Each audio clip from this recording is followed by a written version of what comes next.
শ্রী রামকৃষ্ণের ঘরের বারান্দা। পরমহংসদেবের ঘরে পূর্ব দিকে বরাবর বারান্দা। বারান্দার এক ভাগ উঠানের দিকে, অর্থাৎ দক্ষিণ মুখ। এই বারান্দায় পরমহংসদেব প্রায় ভক্ত সঙ্গে বসিতেন ও ঈশ্বর সম্বন্ধের কথা বলিতেন বা সংকীর্তন করতেন।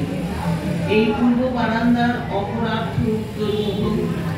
এ বারান্দায় ভক্তেরা তাহার কাছে আসিয়া তাহার জন্মোৎসব করিতেন, তাহার সঙ্গে বসিয়া সংকীর্তন করিতেন। আবার তিনি তাহাদের সহিত একসঙ্গে বসিয়া কতবার প্রসাদ গ্রহণ করিতেন।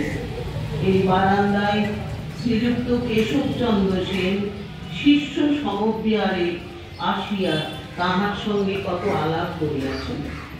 আমোদ করিতে করিতে মুড়ি, নারিকেল, লুচি, মিষ্টান্নাদি একসঙ্গে বসিয়া খাইয়া গিয়াছেন। এই বারান্দায় নরেন্দ্রকে দর্শন করিয়া শ্রীরামকৃষ্ণ সমাধিস্থ হইয়াছেন।